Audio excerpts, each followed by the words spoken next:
Bonjour, bonjour. Donc aujourd'hui, nous allons voir tout ce qui est lattice, tout ce qui est en fait réseau euclidien, tout ça parce que ça a des applications dans la cryptographie post-quantique. Effectivement, là, on est à l'ère de l'ordinateur quantique. D'ici 10 ans, on pense avoir des ordinateurs quantiques capables d'attaquer les systèmes classiques tels que RSA ou d'autres systèmes de cryptographie actuels. Donc, on a 10 ans pour exploiter ce que je vous ai montré jusqu'à présent, c'est-à-dire le RSA optimisé et le RSA tout court. Donc, au bout de 10 ans, on estime, hein, c'est une estimation, ça peut être 20 ans, 30 ans, 40 ans, même jamais. On arrivera à avoir des ordinateurs quantiques capables d'attaquer le RSA. Donc, c'est le meilleur et donc, du coup, on sera dépourvu de systèmes de cryptographie. Et du coup, il faut se mettre à la page. Et il faut préparer l'avenir. Donc, en fait, nos amis de Thales ont proposé le Falcon. Il a été accepté par la NIST, encore une fois la NIST, qu'on ne présente plus. Et voilà, donc nous, on va voir la théorie qu'il y a derrière et les différents problèmes de lattice. Donc, on va voir les différents, la théorie d'abord du lattice et après, on va voir quelques éléments importants, quoi. Notamment les problèmes difficiles à résoudre du lattice qui vont permettre d'être résistants aux ordinateurs quantiques. Pardon. Donc ce sera du cryptographie post-quantique à base de lattice. Donc là, on est sur une thèse intéressante, en plus qui est en français. Et là, on voit, c'est quoi le lattice? En fait, c'est un maillage. Là, on a deux dimensions. Donc en fait, vous voyez, c'est des points. C'est comme un espace vectoriel, mais avec des points. Donc, on a la même priorité qu'un espace vectoriel, mais sur du discret. Donc, on a la définition du lattice, vous la retrouverez partout sur Internet. En fait, l'idée, c'est de faire un maillage. Donc, on a des points qui sont distants tous de la même façon, et ça constitue un maillage. Le mot qu'il faut retenir, c'est le maillage pour le lattice, en fait. Et l'autre nom du lattice, c'est le réseau euclidien. Donc là, on a un réseau euclidien en dimension 2. Bon, voilà, on a l'addition, et du coup, le point qui est addition de deux éléments du lattice est aussi sur le lattice. Voilà, et on multiplie par des scalaires aussi pour avoir aussi la multiplication sur le lattice. Voilà. Donc là, on a une base qui va générer tout le lattice, justement avec ces additions et ces multiplications. Donc là, on a une base avec deux vecteurs qui sont bien sûr non collinaires, et deux, ça suffit pour créer une base. Et créer du coup avec cette base et générer tout le réseau euclidien, donc le lattice. Voilà. Et donc là, on a vu le lattice. Et là, on va passer sur une autre publication. Les problèmes durs à résoudre dans le lattice. Donc le premier problème dur à résoudre, c'est le SVP. Alors c'est quoi le SVP? Vous avez un maillage, vous avez, vous voyez ce vecteur là par exemple, ou ce vecteur là. Ce sont des vecteurs d'une base quelconque, qui est, comme on dit, une mauvaise base. Et le but, c'est de trouver le plus petit vecteur. Donc, on l'a ici. On a une base, voilà, de lattice. Et en fait, qui vérifie ces propriétés-là. Et en fait, on doit trouver le plus petit vecteur. Voilà. Et là, on a bien ce petit vecteur-là, qui est le plus petit vecteur de la base.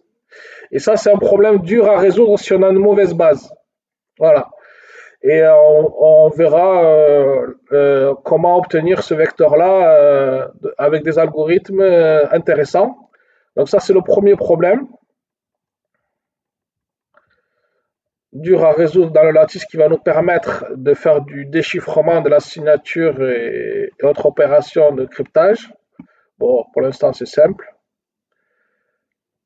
Ça, c'est le problème. Le deuxième, on va le passer.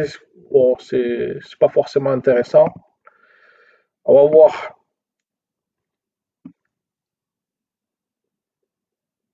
Voilà, celui-là, le troisième. Voilà. Le troisième, il est là. Voilà. Donc, c'est le LWE. Là, on va va passer, bon, parce que bon, cette définition-là, on peut l'apprécier ou pas, mais moi je préfère cette idée-là. Voilà. Donc là, on a une matrice A qui est M fois K modulo Q. On a S qui appartient à ZQK. Donc là, on a Q et là, on a K. Et on verra le E. Voilà. Et donc, on a l'image de S. Donc là, c'est la transposée de S. On peut la mettre aussi ici. Mais bon, là, ils ont décidé de la mettre ici. Et voilà, donc on a le GA de S par A qui est égal à AS modulo Q. Et on obtient B. Là, ça c'est sans l'erreur. Donc c'est la base de ce qu'on retrouve dans l'algèbre linéaire, donc les matrices. Et là, par contre, on va rajouter une petite erreur, E. Voilà. Donc on va toujours faire la multiplication de A par la transposée de S. C'est une façon de montrer. Bon, lui, il a choisi de mettre la transposée, ça revient au même. Hein. Donc là, on rajoute un petit E. Et là, c'est un problème dur à résoudre. Voilà. Voilà. Et du coup, voilà, théorème, la fonction G est très dure à inverser. Et en assumant que SIVP est très dur à approximer dans le pire des cas. Donc en gros, c'est un problème qui reviendrait à trouver le plus petit vecteur, mais bon, après ça se démontre. Mais là, on a tout simplement que cette matrice-là multipliée plus l'erreur, ça va être dur à inverser, on va avoir du mal à retrouver S en fait. En ayant la petite erreur, ça va être dur de retrouver S ici, là. Voilà, donc vous savez tout sur le LWE. Maintenant, on va voir le problème, un autre problème difficile à résoudre. Le 6, non, pas besoin de le voir. C'est équivalent LWE.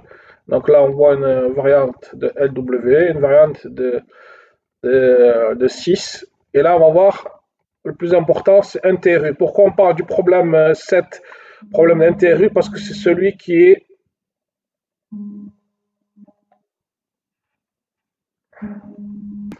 donc voilà, on va regarder ensemble le problème 7 qui est interru. Donc là, c'est intéressant parce que c'est ce qui est utilisé dans le Falcon. Falcon, je répète, c'est le système qui a été standardisé par la NST, qui a été proposé par Thales. Donc, il a été admis. Donc, c'est officiel. Maintenant, le Falcon, ça va être utilisé dans tous les ordinateurs, dans tous les systèmes du monde entier, puisque c'est la NST qui commande et qui dirige les différents systèmes de chiffrement et de signature. Donc là, apparemment, Falcon, c'est de la signature. Voilà, donc le NTRU, on peut le voir comme ça, mais on peut le voir autrement aussi. On va le voir de différentes façons. Alors, on va le voir ici, NTRU. Voilà, donc là, on a la convolution. On la verra plus tard, multiplication de convolution. Donc, on crée une fonction h à partir d'une fonction f de polynomial et g de polynomial. Et on obtient cette relation ici, hk est égal à ça, ce qui fait qu'on a la convolution, on le retrouve ici. Voilà les éléments. Voilà, ils ont rajouté n pour nous embrouiller, hein, comme d'habitude, comme il faut dans les publications. Mais on peut revenir sur la convolution, la définition, produit de convolution, vous l'avez là. Donc on retrouve les éléments n moins m et m. M variant de moins l'infini à plus l'infini. Et là, vous avez la même chose. K moins I variant de 0 à K et I. Bon, là c'est le M, I c'est le M, et le K c'est voilà, c'est les éléments, c'est le N. Voilà, donc I c'est ici c'est le M, et le K c'est le N. Voilà, donc on a la même relation, donc c'est bien un produit de convolution. Et maintenant, on va voir comment on va créer notre fonction petit h. Voilà. Très bien. Alors, on va avoir ici, par la multiplication de convolution, l'inverse, FQ, et FP. l'inverse de f par rapport à modulo q. Effectivement, la multiplication donne l'identité ici 1. 1 modulo q, 1 modulo p. Et en fait, on va avoir petit h qui va être congru à fq, multiplication de convolution de g modulo q. Et là, on va avoir en fait fq l'inverse de f.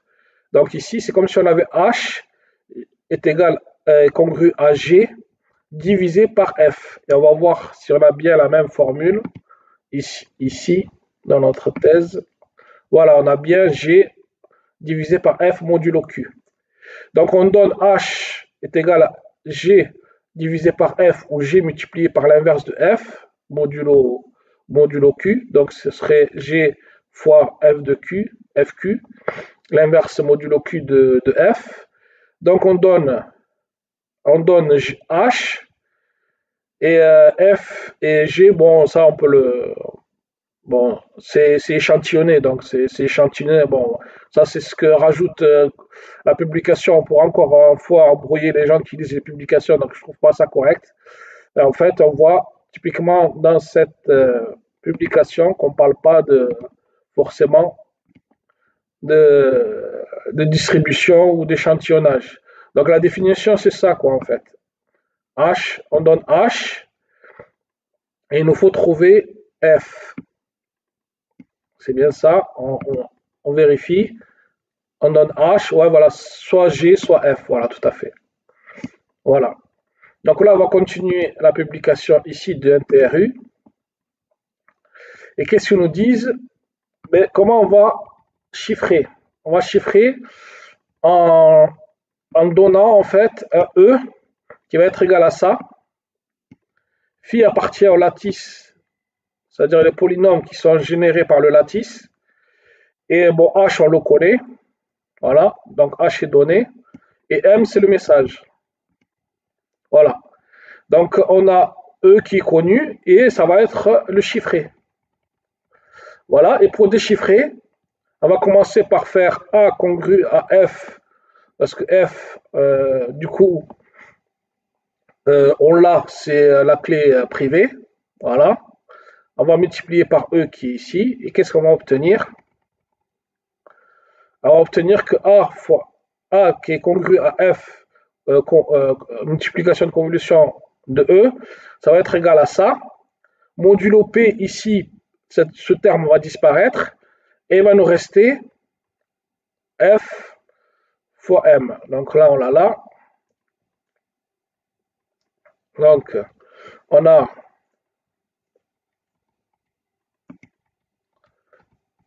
F fois M.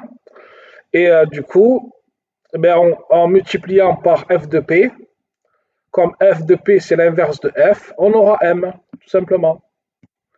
Voilà, on retrouvera le message M modulo P. Donc j'espère que c'est clair. Donc on va le refaire comme ça va mieux s'imprégner dans vos têtes. Donc comment on chiffre? On a H qui est la clé publique. On a phi qu'on choisit un polynôme au hasard dans lattice. On multiplie par P. On rajoute les messages M et on fait modulo Q. Et pour déchiffrer, on va d'abord calculer A qui est F de E. Voilà, F convolué de E. Et on va obtenir ce terme-là. Modulo P, ça va disparaître. Il va nous rester ça. Et ça multiplié par F de Q. Et ça multiplié par F de P, pardon. Ça va nous donner le message. F et F de P vont se neutraliser. Et on aura un autre message. Voilà, vous savez tout sur le problème NTRU. Donc on a vu le problème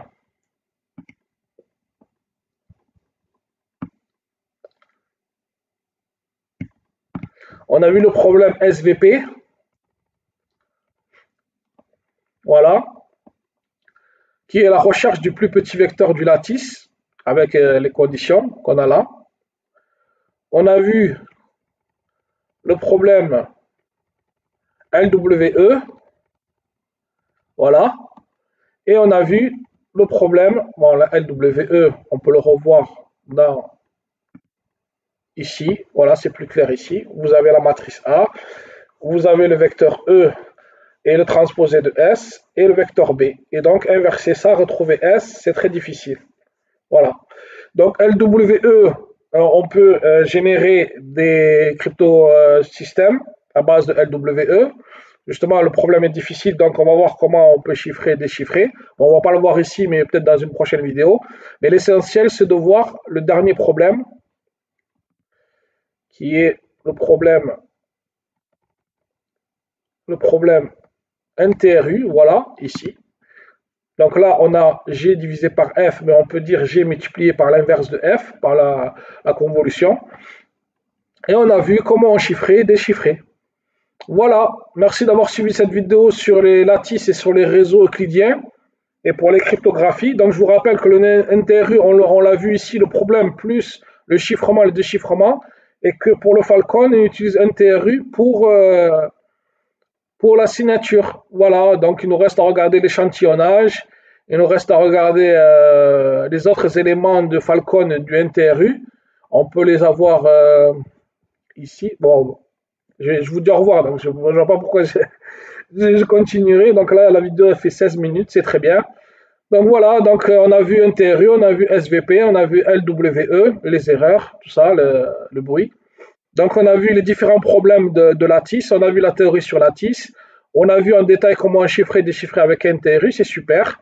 Alors maintenant vous êtes calé, vous avez un minimum de prérequis, un minimum de savoir sur le lattice et sur la cryptographie, et notamment sur la cryptographie lattice post-quantique, et notamment, plus précisément aussi, du Falcon, de Thales et de la NIST. Merci, au revoir.